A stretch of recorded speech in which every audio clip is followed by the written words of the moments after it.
Okay, people. So we have a new film from feature directorial debut director. Yeah, that was a messed up sentence. But Jim Mahoney writes and directs Bar Fight. The film is produced by Sarah Gabriel, Mark Goldberg, James Harris, and Mark Lane. It is executive produced by Mahoney, Marina Sangiorgio, Andrea Sarso, Thomas Yankovic, Jamie Jessup, and Peter Bevan. It is co-produced by Nicholas Chow and line produced by Brianna Lee Johnson. Peter Meisman handles the cinematography, Nicholas Wenger, the editing. Casting was from Claire Kuntz and Charlene Lee. Costume design is Abby Martin. Hair and makeup, we got Kelsey Peterson and Sherry Celis. Production management is Amy Geist. And our cast. Well, we have got Nina, played by Melissa Fumero. She's got a best friend called Chelsea, who is played by Rachel Bloom. And then there's Nina's ex, Alan, played by Luka Jones, and his best friend, Milan, played by Julian Gant. Right? And so it's all set around a bar, hence Bar Fight, right? And so the bar is managed by Dick, played by Vic Saha. He's got his employees. There is Jazz, played by Shante Saladana. We've got Mason, played by Daniel Dorr. We have got Eleanor, played by Dot Marie Jones. Who else is in the bar?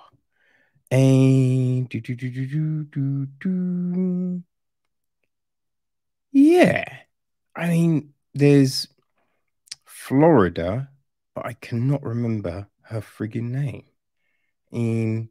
Yeah, I can't remember Florida's name. But yeah, another girl in the bar. The IMBD is terrible. I will say that. Also, we have got Nick Pazinkas, who plays a guy in a fedora. Dino Nicodoros plays Cameron. Caroline Harris plays Tiffany. Oh, that's Mason's love interest. William is played by David Carziel. Oh, Tyler works at the bar as well. He's played by Patrick Baez. And then there's Amanda, played by Mitzi Akaka. Now, the gist of the film is this, right? We follow Nina and Alan, who have just split up and who decided to split everything in their lives 50-50 to avoid any drama that is except for their favorite local bar. Nina and Alan must compete in a ridiculous tavern-style custody battle for their prized watering hole, in which lines will be drawn, sides will be chosen, and beers will be drunk. So yes, that is Bar Fight.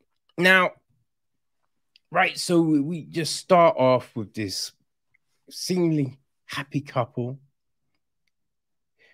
and they're having a yard sale, right? And it transpires that they're done. They've actually split up, hence the yard sale. right?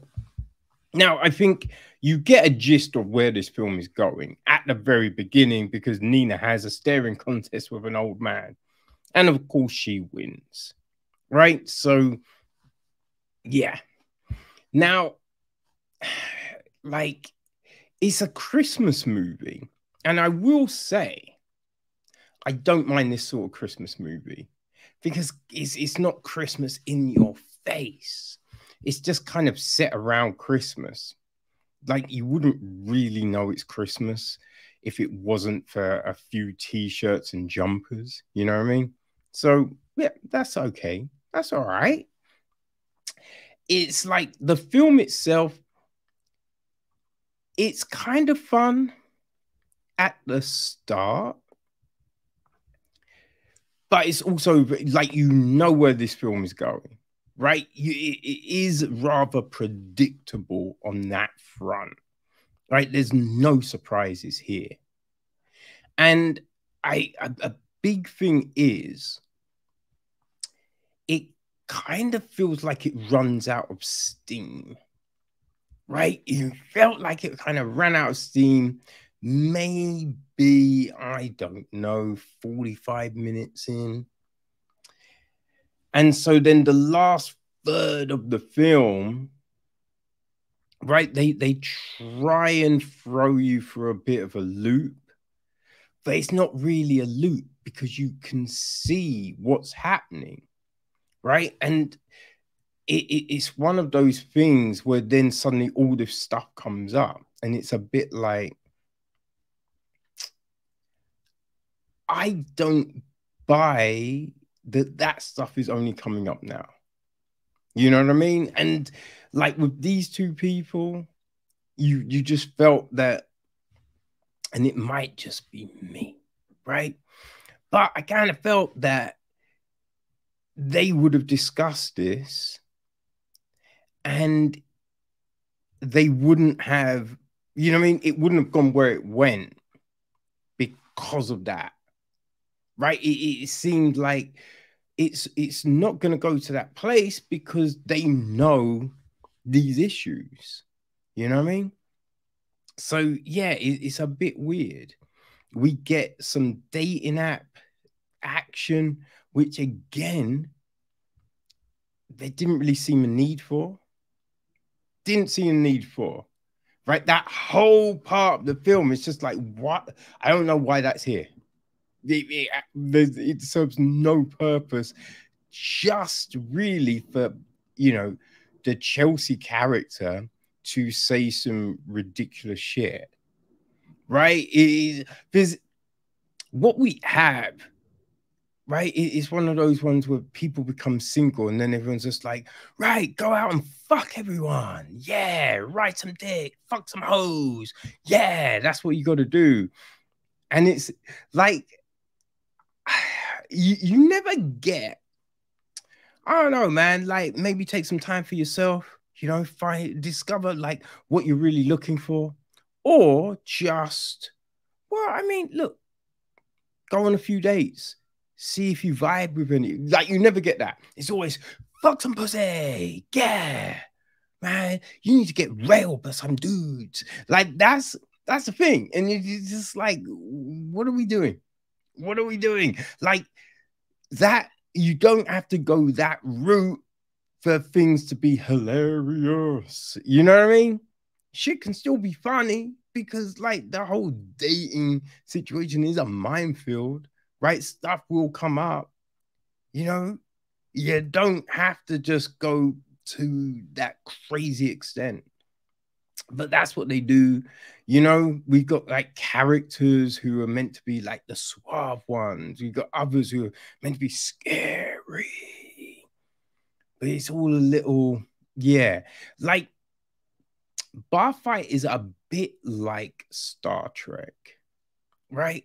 And I say that because what I mean is, and especially in those like early lot of Star Treks, probably up until maybe Discovery, right? The newest one.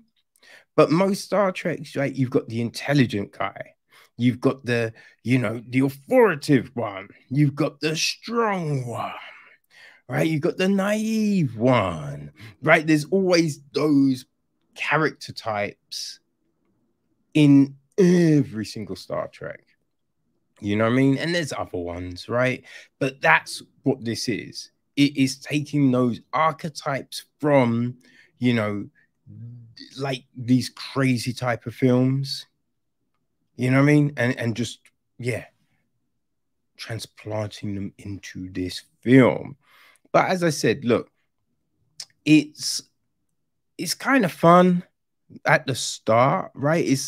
It's not offensive, really. It's just a bit stupid, right?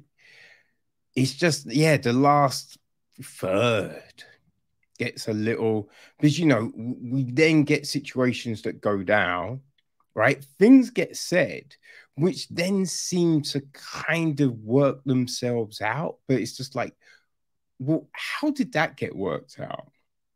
Right? Because I don't know, right? Some of these things you think that's not a small thing, right? That's if that's to do with business, how would you get past that? Right? Because someone could do that again. You know what I mean? So, but yeah, it's just ironed over, right? We just skip it and it's just like, and you're just like, what? That's weird, you know? Like the friction between Milan and Chelsea seems rather forced, right? It just, there's no real need, right? Like, and the thing is, you can not particularly get on with someone, but it doesn't have to be that. You know what I mean? It doesn't have to be that. So I kind of feel, right, bar fight is for those that, but possibly I think are fans of Harold and Kumar, right? The Harold and Kumar films. If you enjoy those, you're probably going to enjoy Bar Fight, right? There was a film as well about this couple who started a casino in their house. I cannot remember what the fuck that film was called. I never finished it. It wasn't terrible. It just, again, a little predictable, right? But, right, from what I watched, I feel if you enjoyed that, well, I guess if you know what the fuck I'm talking about, because I don't. But yeah, if you enjoyed that film, people, then I think you will enjoy Bar Fight. And if you do, it is available on all your favorite VODs. You know what I mean? Like they do. AMC Plus in the States. So yeah, people, Bar Fight, it is out